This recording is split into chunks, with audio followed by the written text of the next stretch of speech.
Hello दोस्तों, कैसे आप सब। तो आज हम करने वाले हैं क्लास 11th का हिस्ट्री का चैप्टर नंबर 4, तीन वर्ग। ये जो चैप्टर है तीन वर्ग, इसमें हम तीन वर्गों के बारे में पढ़ेंगे, पादरी, अभिजात, कृषक। तो ये जो चैप्टर है पूरा का पूरा इन तीन वर्गों में ही से ही रिलेटेड है, ठीक है। तो चलिए शुरू करते हैं। तो पहला जो है वो हमने तीन वर्ग पढ़ लिए, कौन कौन से हैं। तो रोमन साम्राज्य के पतन के बाद पूर्वी और मध्य यूरोप के अनेक जर्मन मूल के समूहों ने इटली, स्पेन, फ्रांस के क्षेत्र पर अधिकार कर लिया था। यानी कि जब हमने थर्ड चैप्टर यायावर साम्राज्य या फिर सेकंड चैप्टर में जब हमने रोमन साम्राज्य के बारे में पढ़ा, जब उसका पतन हो गया तो पूर्व और मध्य एशिया के जो भी जर्मन के मूल, जर्मन में फ्रैंक जनजाति, ये सारी जनजातियाँ थी, उन्होंने इटली, स्पेन और फ्रांस जैसे देशों या क्षेत्रों में अधिकार ले लिया था, ठीक है। इस समय कोई भी मजबूत संगठित राजनीतिक बल नहीं था, जिस कारण यहाँ आए दिन युद्ध होते रहते थे। ऐसे में ज़मीन की सुरक्षा के लिए संसाधन जुटाना बहुत ज़रूरी हो गया था। इस तरह सामाजिक ढांचे का केंद्र बिंदु, ठीक है।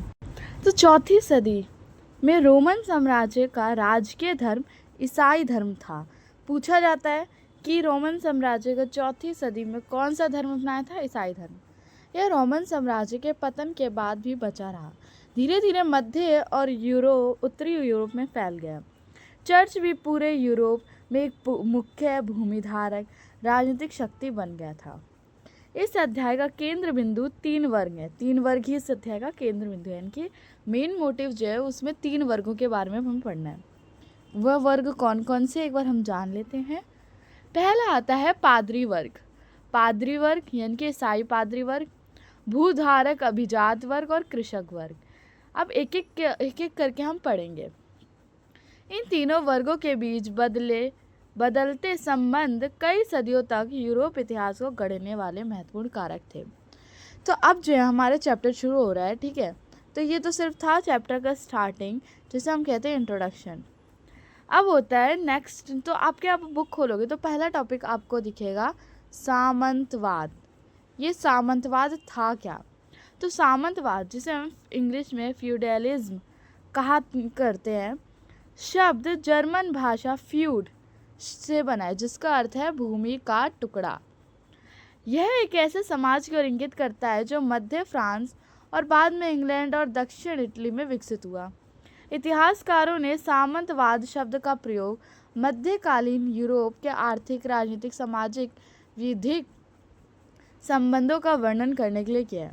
यदि हम आर्थिक संदर्भों में सामंतवाद को देखें तो कृषक उत्पाद की ओर इंगित करता है, जो सामंत और कृषक के संबंधों पर आधारित है।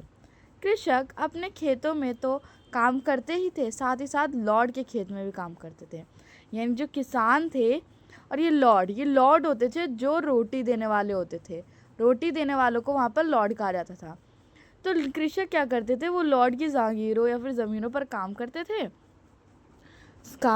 और बदले में लॉर्ड जो है कृषकों को दुश्मनों से सुरक्षा और रहने की व्यवस्था देते थे, ठीक है। कृषक लॉर्ड को श्रम सेवा प्रदान करते और बदले में उन्हें सैनिक सुरक्षा भी देते, ठीक है। तो यहाँ पर एक प्रकार से विनिमय था, ठीक है। इसके साथ साथ लॉर्ड के किसानों पर व्यापक न्यायिक अधिकार भी थे। इसलिए सामंतवाद ने जीवन के न केवल आर्थिक बल्कि राजनीतिक पहलू पर भी अधिकार कर लिया। फ्रांस और इंग्लैंड। अब गोल कैसे फ्रांस बना? अब हम पढ़ते हैं फ्रांस और इंग्लैंड में मेन टॉपिक है गोल, किस प्रकार से फ्रांस बना। यानी कि जो गोल जो था एक प्रांत था रोमन साम्राज्य का, ठीक है। रोमन साम्राज्य का ही एक प्रांत था। गोल जो था प्रांत में पर्वत श्रेणियाँ थी, नदियाँ, वन, कृषि करने के लिए विस्तृत मैदान थे। जर्मन की एक जनजाति फ्रैंक ने गोल को अपना नाम देकर फ्रांस बना लिया, ठीक है। छठी सदी से इस प्रदेश में फ्रैंकिश अथवा ईसाई राजाओं का शासन था। फ्रांसीसियों के चर्च के साथ गहरे संबंध थे। पॉप ने राजा शार्लमैन को पवित्र रोमन सम्राट की उपाधि दी और राजा शॉर्लमैन ने पॉप को समर्थन दिया, जिससे क्या हुआ, इनके संबंध मजबूत होते गए। तो समझे यहाँ पर मेन चीज़ यही थी कि किस प्रकार गौल जो था फ्रांस बन चुका था। तो गौल एक रोमन का ही प्रांत, रोमन साम्राज्य का ही प्रांत था, जहाँ पर क्या क्या थी, श्रेणियाँ थी, पर्वत श्रेणियाँ थी, नदियाँ थी, वन थी और विस्तृत मैदान भी थे। ठीक है, अब फिर आते हैं 3 वर्ग। 3 वर्ग में से सबसे पहले आता है पहला वर्ग, जो कि है पादरी वर्ग। पादरी वर्ग, फ्रांसीसी पादरी इस अवधारणा को मानते थे कि हर व्यक्ति कार्य के आधार पर 3 वर्ग हों। यानी कि जो फ्रांसीसी पादरी थे वो इस चीज़ को मानते थे कि जो 3 वर्ग है, ये जो 3 वर्ग हैं उनके अलग अलग कार्य हैं। ठीक है, एक बिशप ने कहा यहाँ वर्ग क्रम में कुछ प्रार्थना करते हैं, दूसरे लड़ते और शेष अन्य कार्य करते हैं। पूछा जा सकता है इसका अर्थ क्या है। तो यहाँ पर वर्ग प्रार्थना करते हैं। जो पादरी वर्ग जिन्होंने ईसाई धर्म अपना रखा था वो इस चर्चों में जाकर प्रार्थना करते हैं। वहीं अभिजात वर्ग जिनका नियंत्रण था जिनका नियंत्रण सैनिकों के ऊपर था, वो लड़ा करते थे और शेष अन्य कार्य करते थे। शेष यानी कि कृषक जो आते थे। ठीक है, ये बिशप ने कहा था। इस तरह समाज मुख्य रूप से 3 वर्ग, पादरी, अभिजात और कृषक वर्ग बना। कैथोलिक चर्च के अपने नियम होते थे। अब ये कैथोलिक जो था वो बहुत बड़ा ऐसे महल जैसा ऐसे जॉइंट रहता था, ऐसे कुछ दिखता था। आपके बुक में दे रखा है कैथोलिक चर्च किस प्रकार से बहुत ही बड़ा बना करता था। ठीक है, तो उसके कुछ अपने ही नियम थे। जैसे चर्च को राजा ने ज़मीन दे रखी थी। इस भूमि से वह कर इकट्ठा कर सकते थे। यानी कि जो चर्च है, मतलब जो राजा है, राजा ने चर्च को भूमि दे रखी थी, चर्च ताकि कैथोलिक चर्च बनाया जा सके, बहुत सारे चर्च बनाए जा सके। और फिर इन चर्च द्वारा ही वह क्या करते थे, कर यानी कि टैक्स इकट्ठा करते थे। इसलिए चर्च एक शक्तिशाली संस्था थी जो राजा पर निर्भर नहीं थी। पश्चिमी चर्च के अध्यक्ष पॉप थे। पूछा जाएगा जो पश्चिमी चर्च के अध्यक्ष थे वो कौन थे, पॉप, जो रोम में रहते थे। यूरोप में ईसाई समाज का मार्गदर्शन बिशपों तथा पादरियों द्वारा किया जाता था। अधिकतर गांव में अपने चर्च हुआ करते थे, जहां पर प्रत्येक रविवार को लोग पादरी के धर्मोपदेश सुनने, सामूहिक प्रार्थना करने के लिए इकट्ठे होते थे।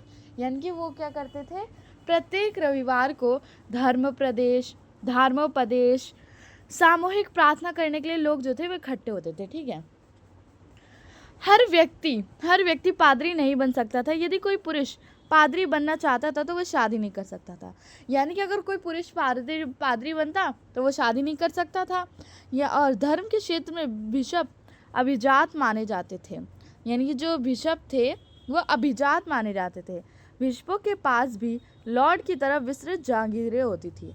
एक बात याद रखना, लॉर्ड की जागीरों को यहाँ पर माइनर, जिसे हम मैनर कहते हैं, मैनर हिंदी में मैनर, इंग्लिश में माइनर कहा जाता है। ठीक है, कहा जाता है। और वह शानदार महलों में रहते थे जिन्हें मैनर कहा जाता था। चर्च को एक वर्ष के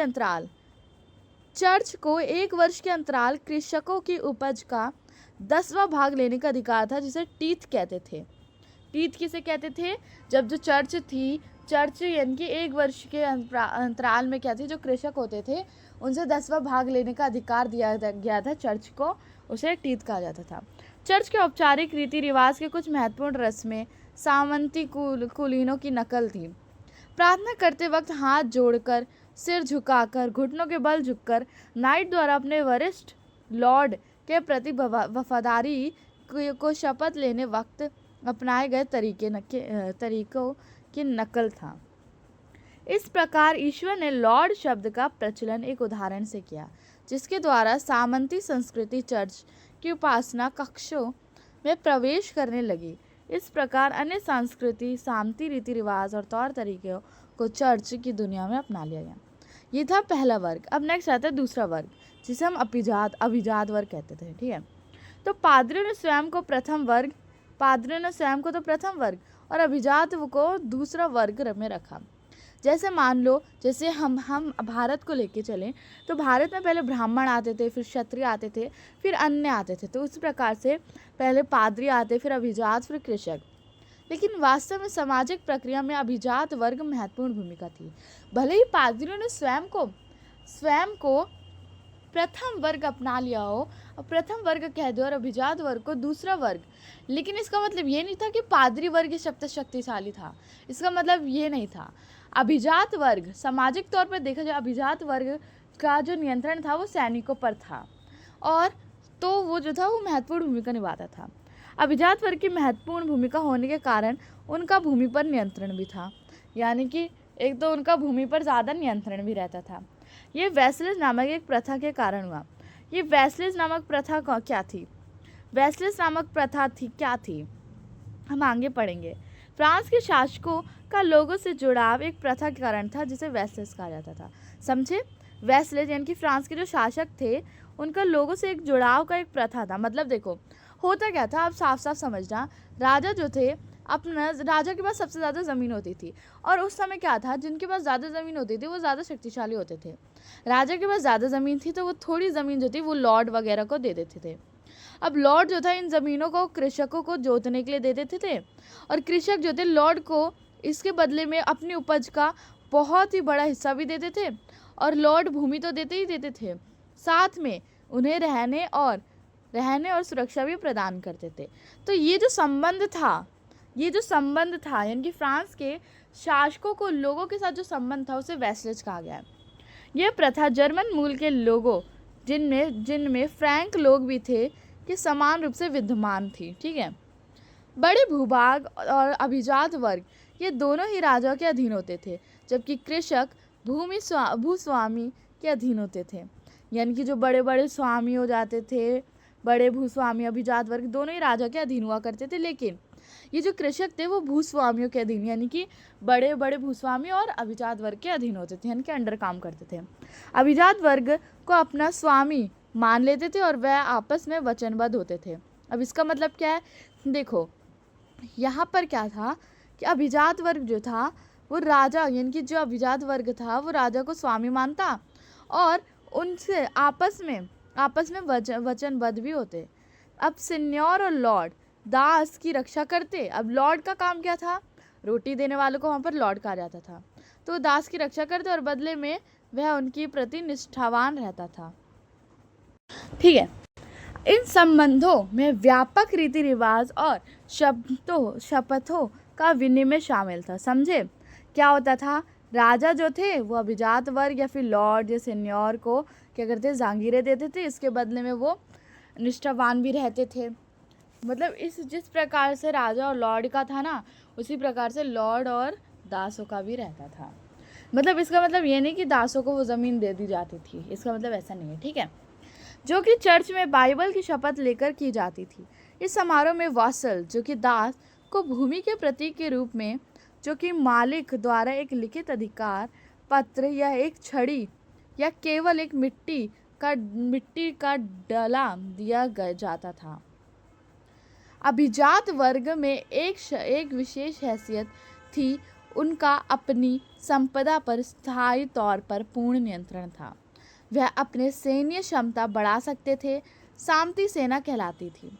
वह अपना, यानी कि अब समझे, अभिजात वर्ग का नियंत्रण किस पे था, सैनिकों पे था। पूर्ण नियंत्रण किस पे था, सैनिकों पे।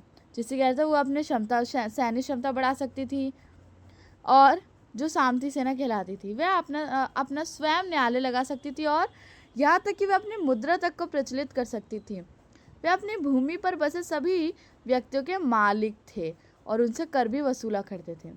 वह विस्तृत क्षेत्रों के स्वामी थे, जिसमें उनके घर, उनके निजी खेत, जोत चारागाह और उसमें असामी कृषक के घर और खेत होते थे। उनके घर को मैनर कहा जाता था। मैनर किनके घर को, अभिजात वर्ग या फिर लॉर्ड के घर को। उनकी अभिव्यक्ति भूमि कृषक द्वारा जोती जाती थी। इसके लिए इसको ज़रूरत पड़ने पर युद्ध के समय पैदल सैनिक के रूप में यानी कि होता क्या था, अभिजात वर्ग जो थे वो कृषकों को भूमि देते थे। अब कृषक को भी कुछ देना पड़ता था, तो कृषक क्या करते थे, उनको वचन देते थे कि वो युद्ध में पैदल सैनिक के रूप में कार्य करते थे और खेतों पर भी काम तो करना ही पड़ता था। ठीक है, तो हम यहाँ पर अपना ये पार्ट 1 ख़त्म कर देते हैं। नेक्स्ट पार्ट बहुत ही ज़्यादा इंटरेस्टिंग होने वाला है, तो चैनल को लाइक, सब्सक्राइब और वीडियो अच्छी लगे तो ज़रूर लाइक कर देना और कमेंट बस बताना अगर कोई डाउट हो तो मैं सभी सॉर्ट आउट कर दूँगी। मिलते हैं, बाय बाय नेक्स्ट पार्ट 2 में, बाय।